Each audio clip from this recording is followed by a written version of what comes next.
Welcome back, students. Yeah, I had to know that was going to happen. Okay, can we start now? Yes. Okay, go. Welcome back, students of the dojo. This week, we're continuing our look at Tasha's Cauldron of Everything, the newest addition to 5e Dungeons & Dragons. Today, we're looking at the monk class and the optional class features. Support the Dungeon Masters Dojo by heading over to Apple Podcasts and Podchaser and leave a review. Take the time to leave a comment as well. This helps make us more searchable to those listeners interested in content such as ours. But more importantly, we want to know how we are doing and what topics you would like to hear about. Another way you can support the DMD is by buying the DMD a beer, so we can continue to deliver quality content to you, our listeners. This also helps us upgrade and replace equipment. Head over to buymeacoffee.com/thedmd and buy us a beer, or 3, or 5. Don't forget to say something nice or mean. We don't care. You're buying us a beer. Now on to this week's episode.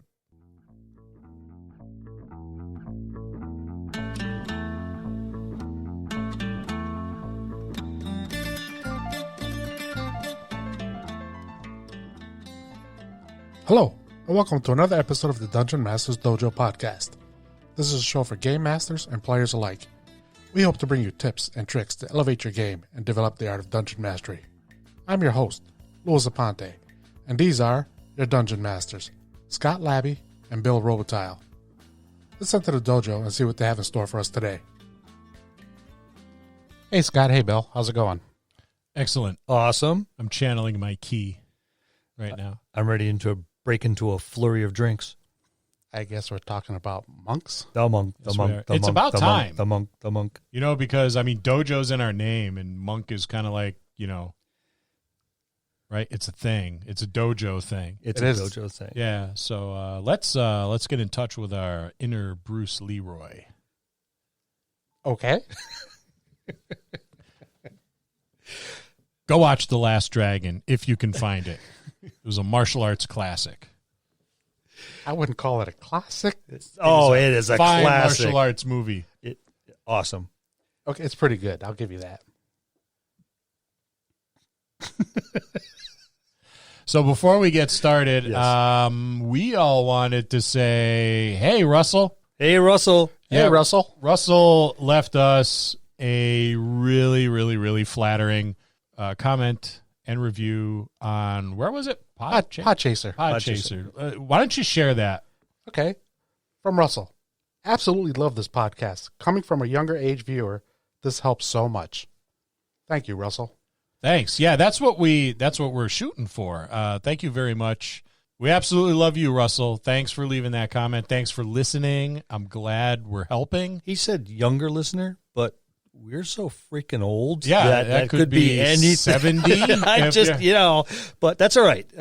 Younger is our target audience, and Yes. we appreciate it. Thank you, Russell. Awesome. we Tell do. your friends. You can improve your key by leaving us a review on Podchaser or Apple Podcast. There you go. Thanks again, Russell. Let's talk about the monk. Let's get into it. There's some optional class features. There we go. Thank you, Lou. Dedicated weapon, right? So this is one of those optional class features. At second level, you pick this up. You train yourself to use a variety of weapons, variety of monk weapons, not just simple melee weapons and short swords.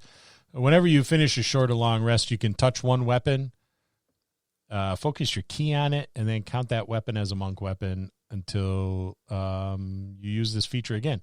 So it's got to be a simple or a martial weapon. You must be proficient with it, and it must lack the heavy and special properties. That's not too bad. It opens up quite a few. It does. It opens up quite a few weapons available, and just a quick little attunement through key. Yeah, I kind of see this being like, I know you guys remember. I don't know if Dating any of our himself again. younger viewers have ever seen this, but it was either Saturday or Sundays. One of the cable channels, Kung Fu Theater? Kung Fu Theater. It was all kung fu movies, and they were awesome.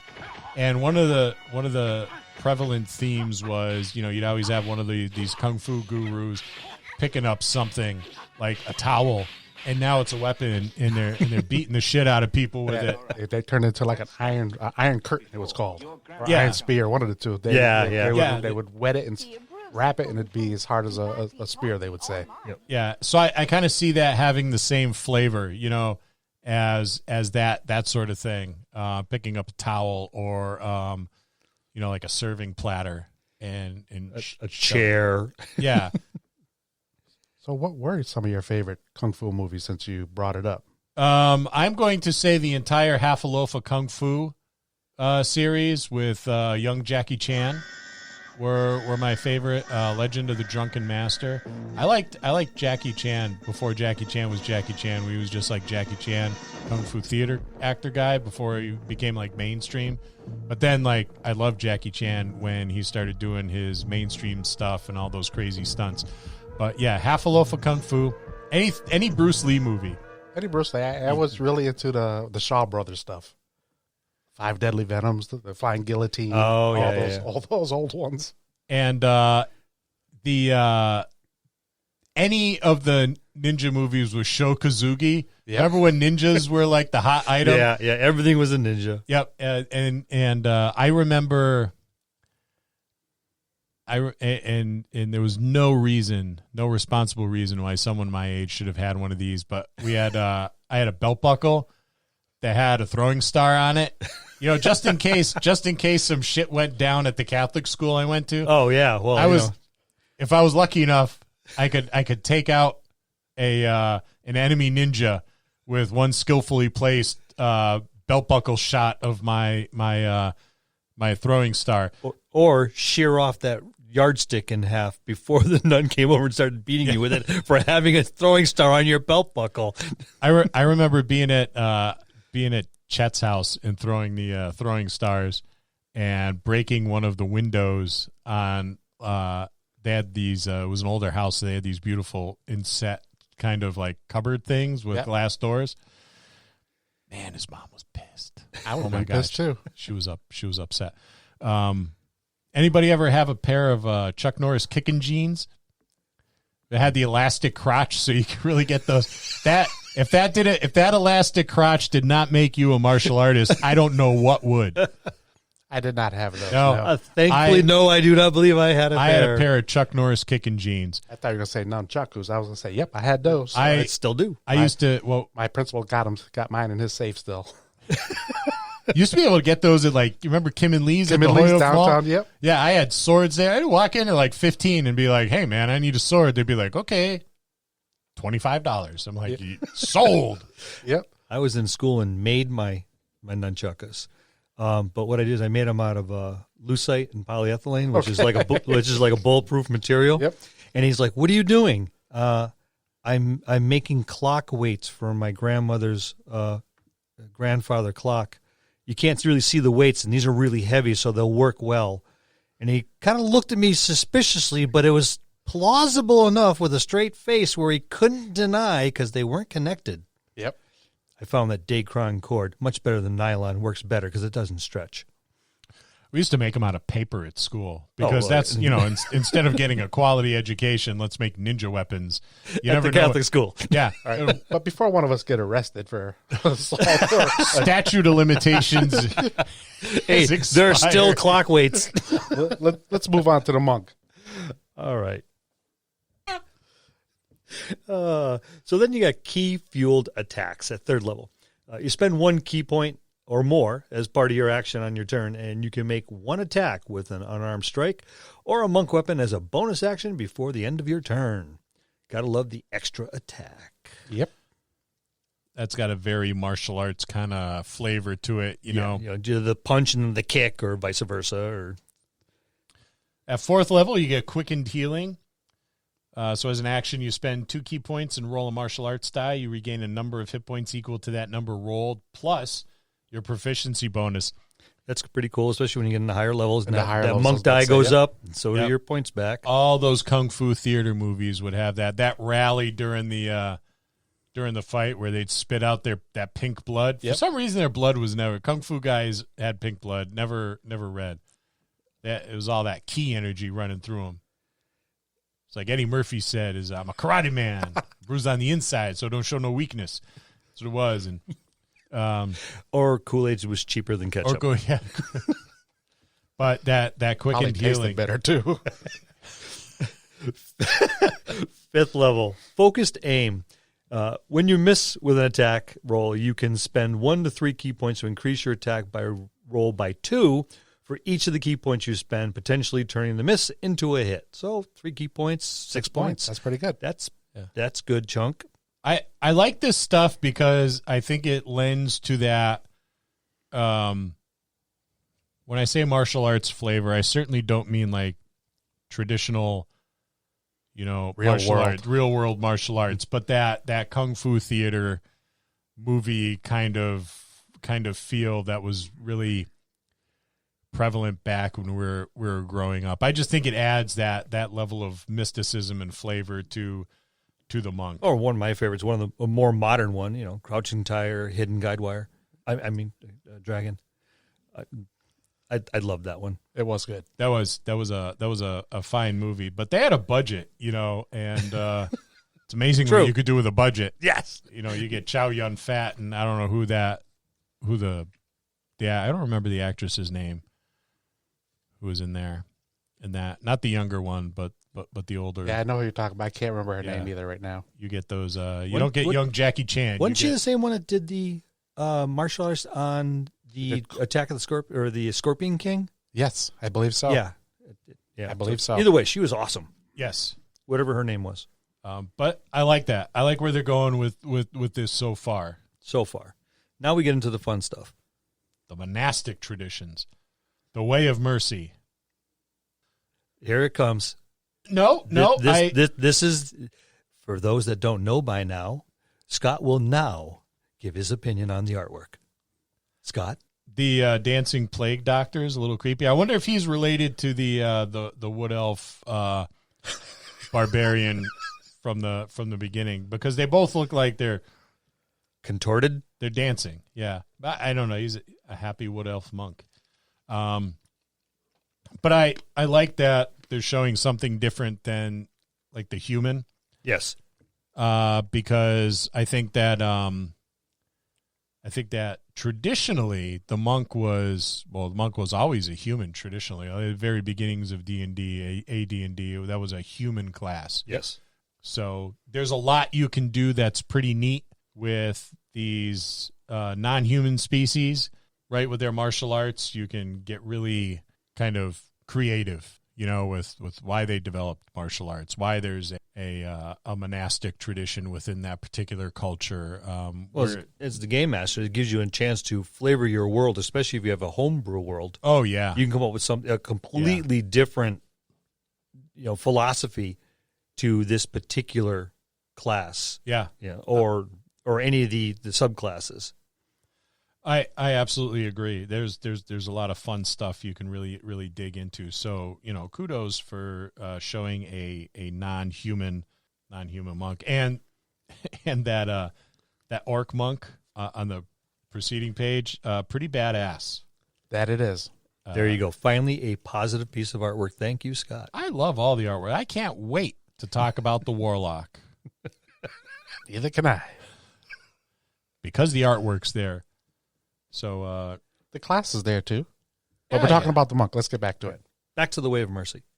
Yeah, the way of mercy. Those who follow the way of mercy might be members of a religious order, administering to the needy and making grim choices rooted in reality rather than idealism. So there may be gentle-voiced healers, could be beloved members of their community, while others might be masked bringers of macabre mercies. So yeah, kind of a weird vibe I'm getting. So they usually don robes with deep cowls and often conceal their faces with masks, presenting themselves as the faceless bringers of life and death. Pretty grim. I like it. Yeah, I figured you would. Thematically, I like it. Thematically, it's pretty neat, and I think that yin and yang, the black and white kind of works well with this, especially when you're crafting a story. You could have two diametrically opposed philosophies of the same monastic tradition, And that could be that can make for good storytelling, where you have, one monk that goes this way and another that goes the other way, and they were once friends or brothers or whatever, and one becomes the other's kind of arch villain. So nemesis, cool. If nothing else. Yeah. So cool stuff. Get into the third level. I like this one. The Implements of Mercy. You gain a proficiency in insight and medicine skills, and you gain proficiency with the herbalism kit.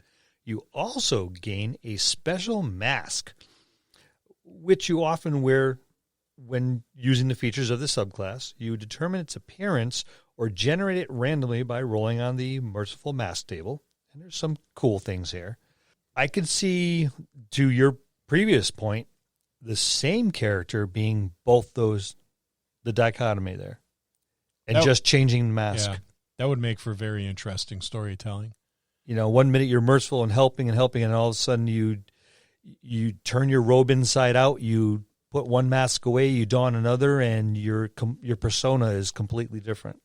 And now you are that administrator of life and death and the macabre mercies.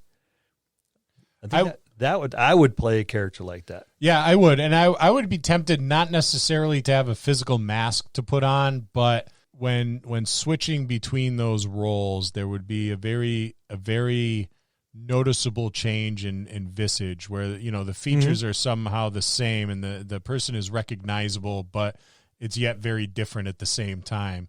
The merciful monk would look very benevolent and welcoming, and the Smeagol. Yeah, almost like that. Almost like that, but a very conscious change. Conscious change of visages. So the mask would not necessarily be a physical thing that you would put on, but it would rather be a very noticeable change in appearance that perhaps may come about as a result of your key training or whatever. Almost a Jekyll and Hyde kind of thing. That'd be awesome.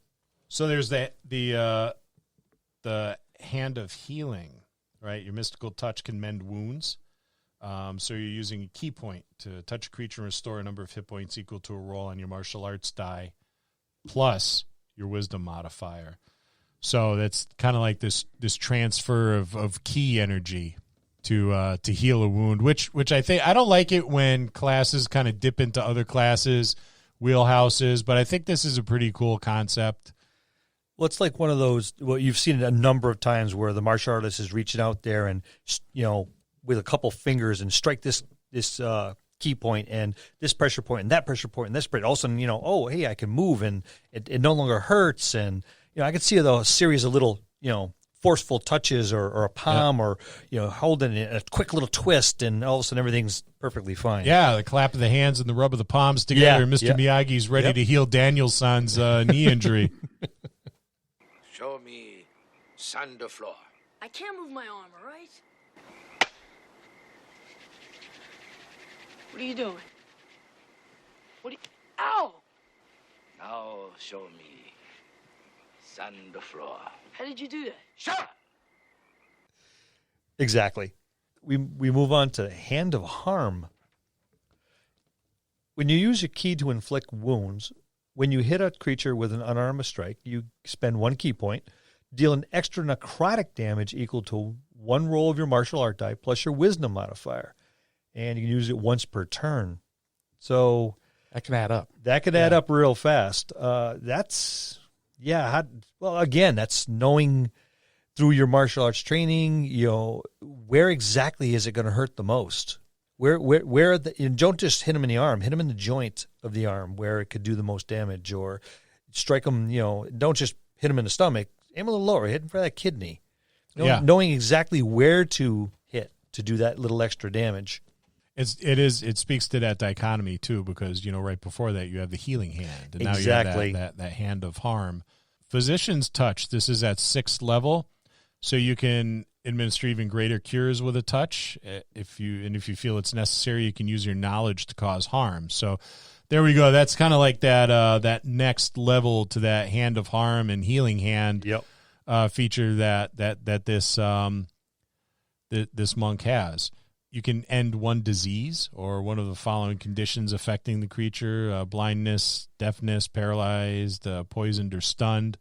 And when you use your Hand of Harm on a creature, you can subject that creature to the poisoned condition until the end of your turn. So that's pretty big. Yeah, that is pretty big. I can see this almost being like a kind of like a traveling healer type thing. There's almost this biblical kind of aspect to him where here he comes wandering into town, or she comes wandering into town, and someone's taken ill, or someone's been blinded or has grown deaf, and they can come and just administer with their like healing energy, this cure, this miraculous cure to them. Mm-hmm. So they would be very, very welcomed, I would imagine, all over, especially particularly I would guess in smaller towns or villages or hamlets where they may not have a cleric available to them. They may just have, whatever, maybe even no holy person at all. I could see this as one of the characters that travels with a caravan, because the caravan is most often your trading caravan would most often go to the small towns that don't have access to the big cities and big towns. So those little hamlets, whatnot, are always waiting to that once a year when the caravan comes around. And this would be the perfect NPC for your game masters, or if you revolve your campaign and all your player characters are on the caravan, this would be a perfect place for them, because that would, like you said, be rolling into town. It's like, yay, they're here because here's all the wares they wanted, but there's that guy that this poor little girl has been deaf after that explosion at the mill house or whatever, and now there's a chance for her to be healed. They're waiting for that caravan to come around. Hopefully that monk is on there because he could do it. Yeah, I mean, I would make for a very interesting NPC, or even just a neat character backstory. Yeah. Then you got the flurry of healing and harm.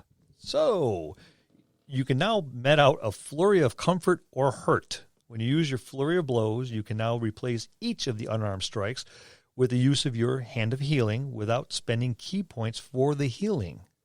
Nice.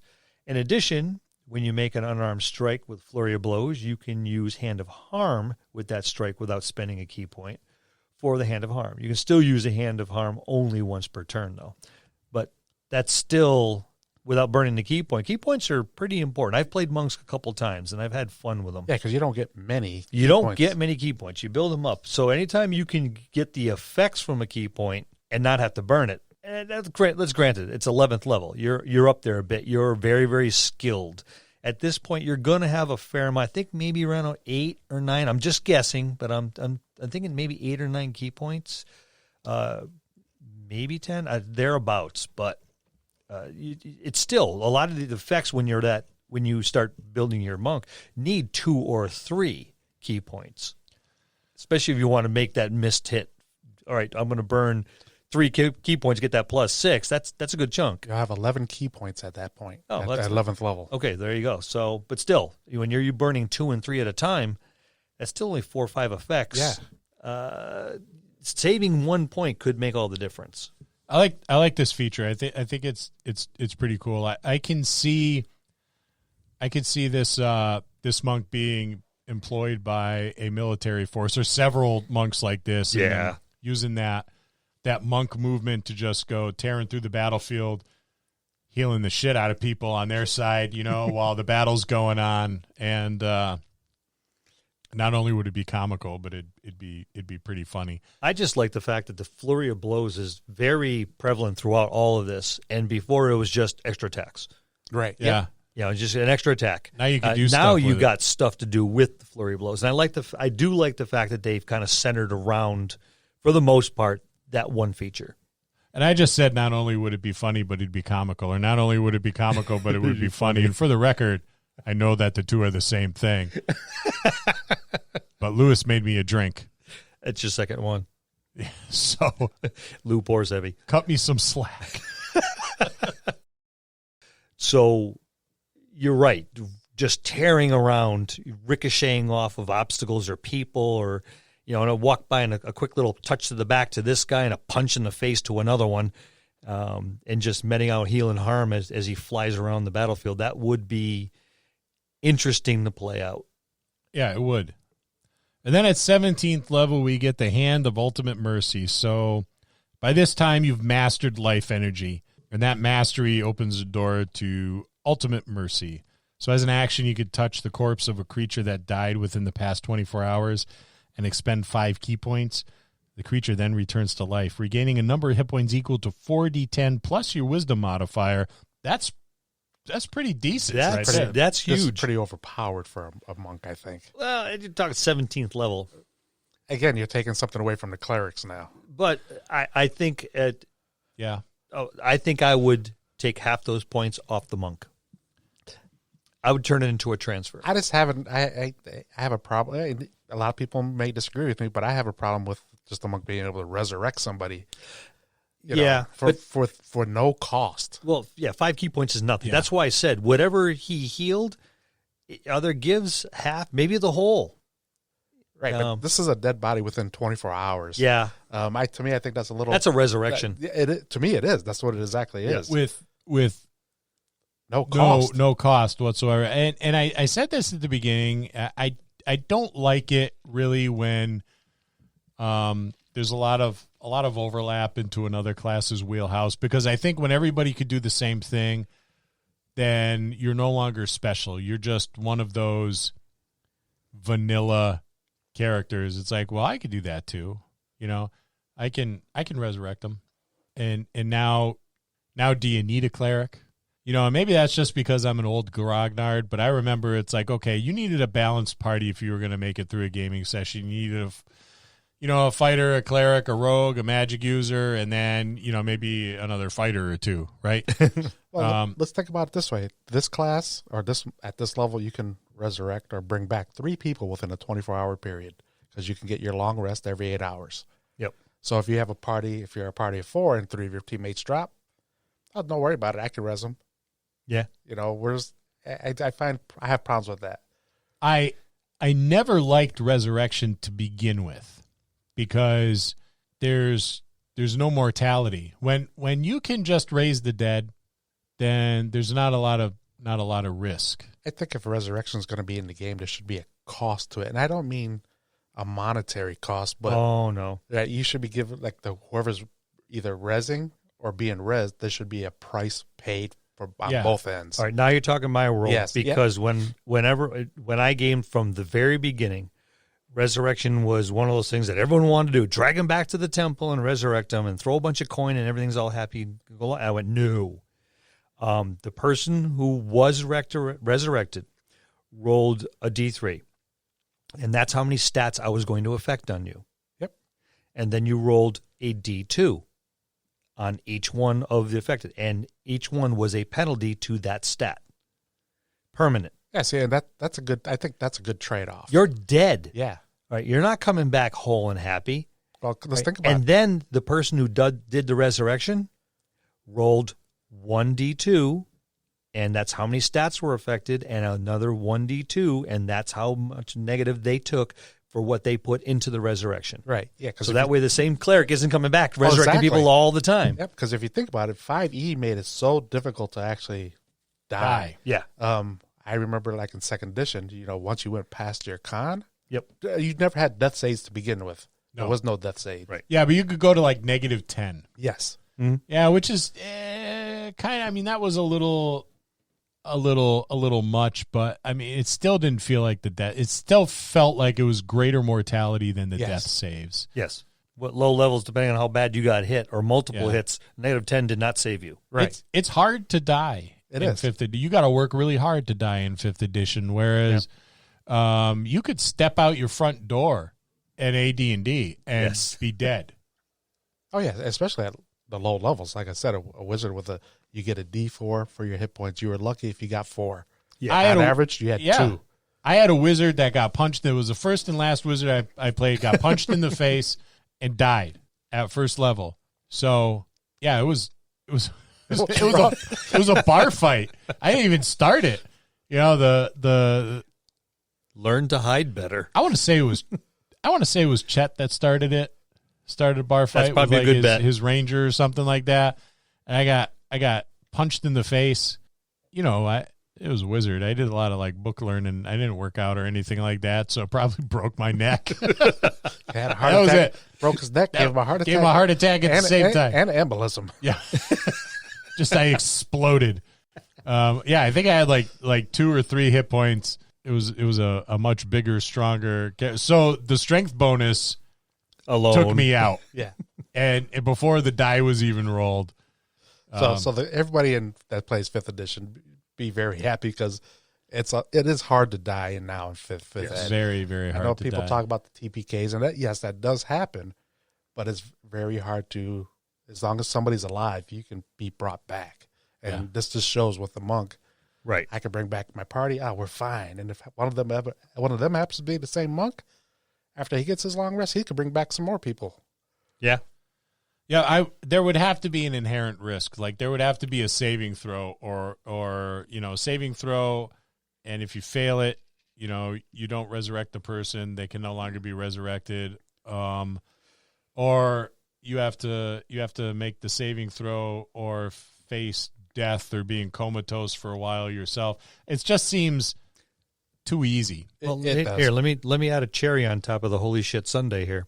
Not only do you come back from the dead, but you are also removed from the conditions of being blinded, deafened, paralyzed, poisoned, stunned, as well.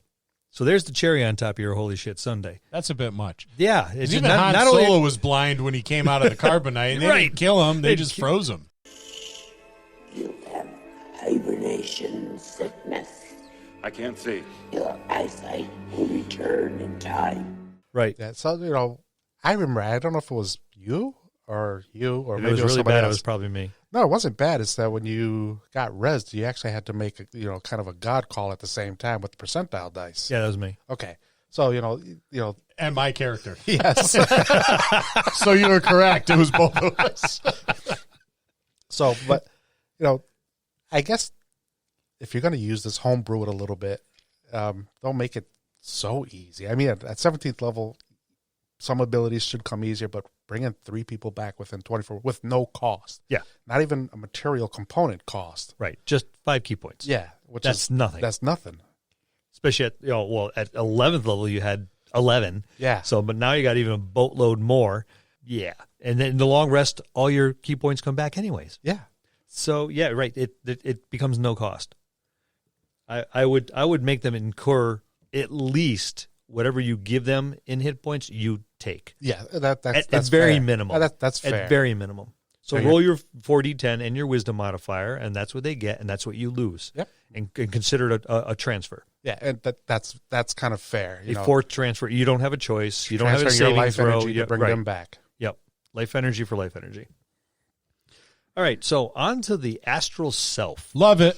Hate it. I don't know about this one. I do. I think they could have did a lot better with this. You know what? The Last Dragon.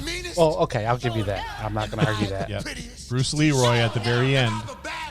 He's doing that key thing when he was fighting the Shogun of Harlem. You gotta watch the movie. It's been a long It's been a time. long. I just watched it like a year ago. I was like, I can't believe this. This is the best martial arts movie ever. I think I watched it honestly probably 4 or 5 times. And yeah, I the first couple times I watched it, I was at Chet's house after playing a lengthy game of D&D, and it was on like at Cinemax or something at like 1 a.m. So we sat and watched the last Dragon. I recently viewed it, and the kids were watching me and were looking at me like I was completely out of my mind. You should be used to that by now. Just a little bit. So, but a good movie nonetheless. Right up there with Hawk the Slayer. Go watch that one too. That's a fine fantasy movie from the late 70s or early 80s. They call them B movies because it's like, boy, why did I watch this in the first place? Good So stuff. what do you think about this photo? Well, Yes, we have to do the artwork critique first before we delve into it is a dragon, Last right? Dragon, Just like the last dragon. Yeah. So with the arm movements, not the Yep. appearance, but just the arm movements.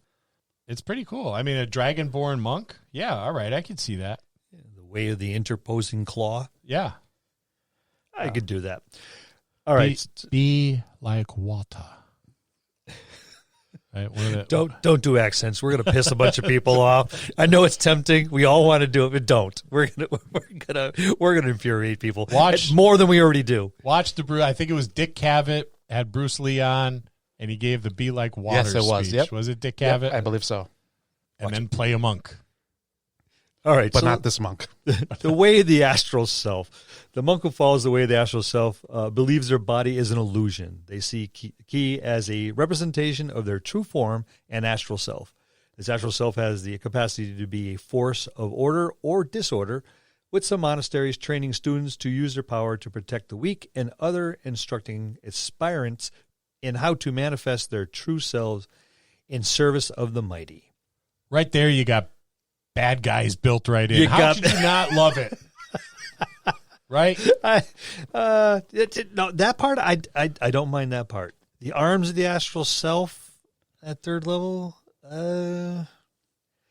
Mastery of your key allows you to summon a portion of your astral self, just a portion.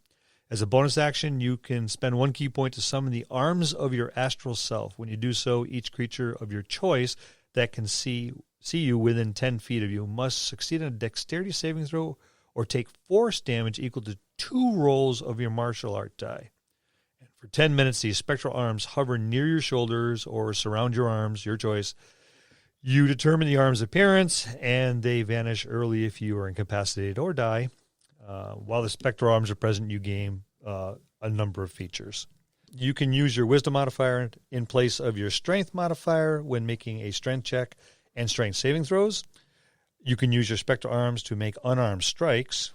You can make an unarmed strike with your arms on your turn. Your reach is 5 feet greater than normal. The unarmed strikes you make with the arms can use your wisdom modifier in place of your strength or dexterity modifier for the attack and damage rolls, and their damage type is force. That's Bruce Leroy's finishing move right there. That's what did in the Shogun of Harlem was his arms of the astral self. I'll give you that. It worked in the movie, but it's not going to work for me. That one there is okay.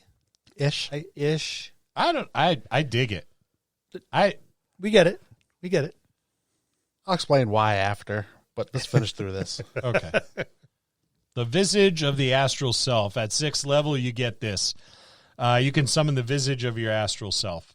As a bonus action or part of a bonus action you take to activate arms of the astral self, you can spend 1 key point to summon the visage for 10 minutes. It vanishes early if you are incapacitated or die.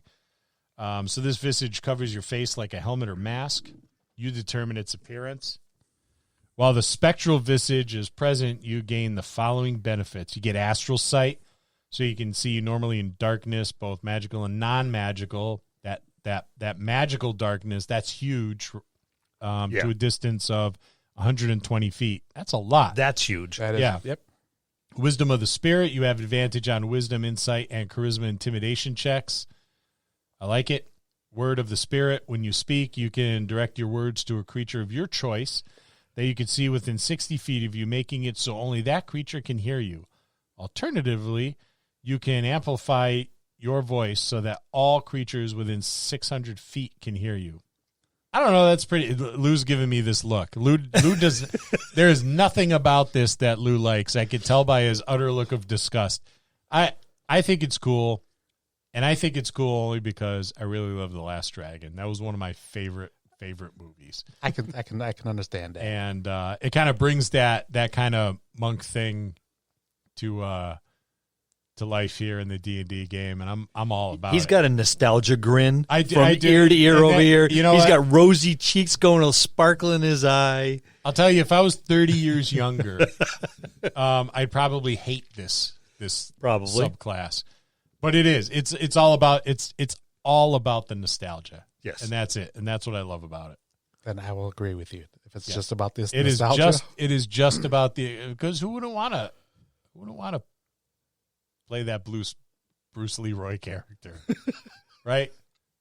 It was all about the key, all about that or was it key or was it chi? It was chi. Yes. He was a kung fu practitioner, but still, it's the same thing. Yes. Rose by any other name. Still a rose. 11th level, you have Body of the Astral Self. When you have both of your astral arms and visage summoned, you can cause the body of your astral self to appear, no reaction required. This spectral body covers your physical form like a suit of armor. Connecting with your arms and visage, you determine its appearance. While the spectral body is present, you gain the following benefits. Deflect energy. When you take acid, cold, fire, force, lightning, or thunder damage, there you go. We finally found something against Lou. You can use your reaction to deflect it. When you do so, the damage you take is reduced by a D10 plus your wisdom modifier, minimum of 1. And you have empowered arms. Once on each of your turns, when you hit a creature with your arms of the astral self, you can deal extra damage to the target equal to your martial arts die. So now you have astral armor. Yeah, it's pretty neat. I like what it says about the forms of your astral self too. They got that little dialogue box. Yeah, up in the corner, yeah. You know, it's translucent embodiment of the monk's soul. As a result, an astral self can reflect aspects of the monk's background, ideals, flaws, and bonds. It doesn't have to look like the monk. You know, it doesn't have to be an exact representation of what the monk looks like in its physical form, which I think is pretty cool. You know, you get really creative with this. You know, maybe it's kind of like, you know, how Galadriel's visage changed when Frodo offered her the ring. Right. You know, maybe it's something that's slight like that, or maybe it's entirely different. You know, maybe there's wings. Well, when I read this, the first thing that came to mind was like full blown anime, where, you know, all of a sudden, all of a sudden it, you know, there's like this giant spectral tiger, you know, there, and as you strike, the paw reaches up, or a bear or something like that. So that's where my mind went. It's like, all right, I'm going to go full blown anime with this one. Yeah, and why not? Yeah. You know, I mean, if you're going to go anime with D&D, I mean, this is the one to do it with. Yeah, this is the one. Yeah. Not the Sailor Moon barbarian. No.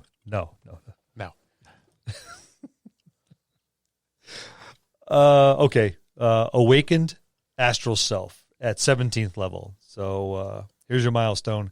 Your connection to your astral self is complete, allowing you to unleash its full potential. As a bonus action, you can spend 5 key points to summon arms, visage, and body of your astral self and awaken it for 10 minutes. This awakening ends early if you're incapacitated or die. While your astral self is awakened, you gain the following benefits. Armor of the Spirit, a +2 to your armor class. Astral Barrage. When you use your extra attack feature to attack twice, you can instead attack 3 times if all the attacks are made with your spectral arms. Weak. Yeah, as a capstone. Yeah, as a capstone. Well. I mean, compared the other guy's raising the dead, raising the dead, and this guy will bitch right. slap you one more time instead of twice. I'm going to hit you a 3rd time. Yeah, how's that? Take that. Oh, is that all you can do? I just resurrected that whole town in 3 days. You went to the wrong school.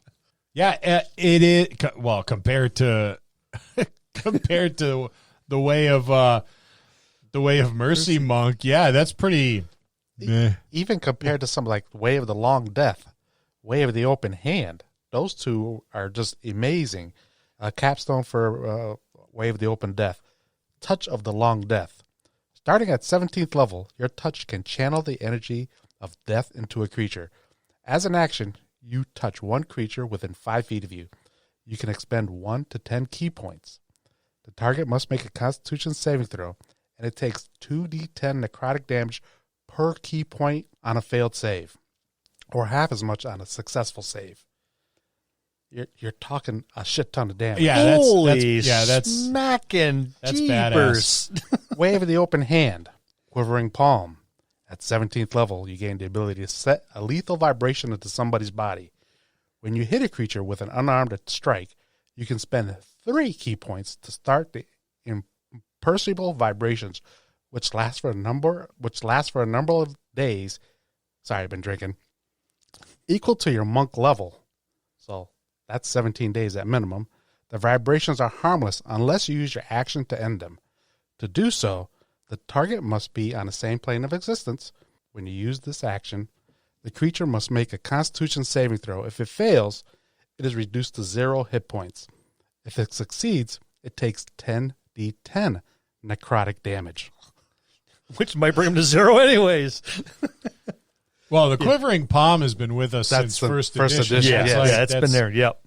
That's He's kind of changed it a little bit, but yet basically it's the same thing. It's the same thing. But hey, the astral self, I'm going to hit you a third time. And you get the added benefit of being like a... Never mind.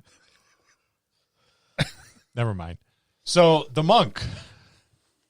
Good or bad for these two classes? It's 50-50. Yeah. The first one is okay. I like him very thematically. Kind of reminds me of Zuko from Avatar when Zuko was wearing his dragon mask.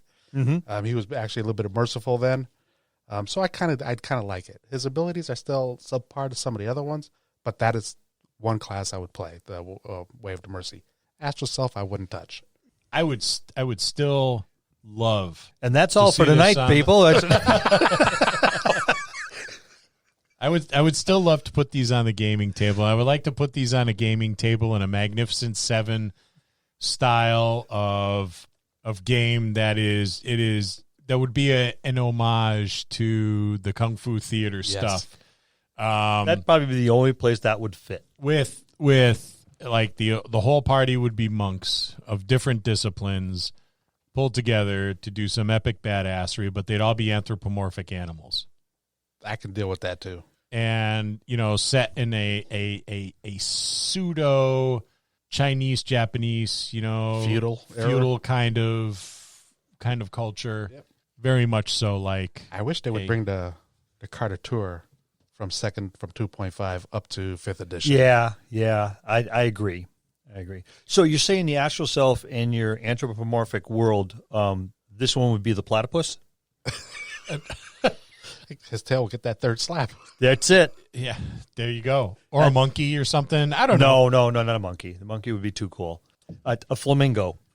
Yeah, I'd say a platypus or a flamingo for this one. Yeah, I think that would. I'm getting the impression you're not really fond of this one. I'm not on board with this one. I'm just not. I just think his capstone is really subpar to all the other classes.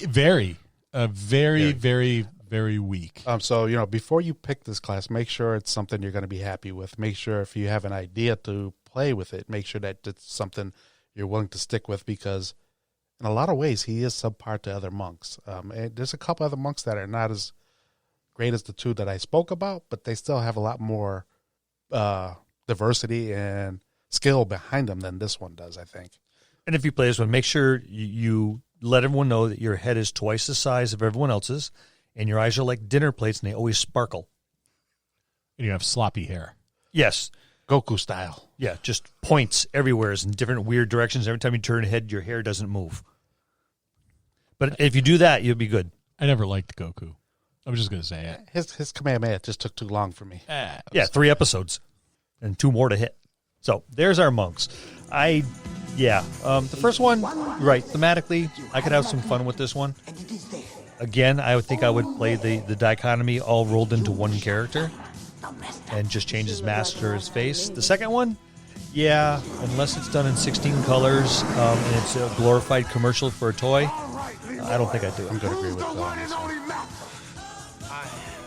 Who's the master? Show enough. And that's a look at the monk class and the optional class features for the monk. See you next week in the dojo. That's going to conclude this episode. Thanks for tuning in and listening. Please subscribe to the podcast for more great content. If you'd like to hear a particular topic, you can reach us on Facebook at the Dungeon Masters Dojo. Or you can drop us an email at thedungeonmastersdojo@gmail.com. Thank you, and have a good day.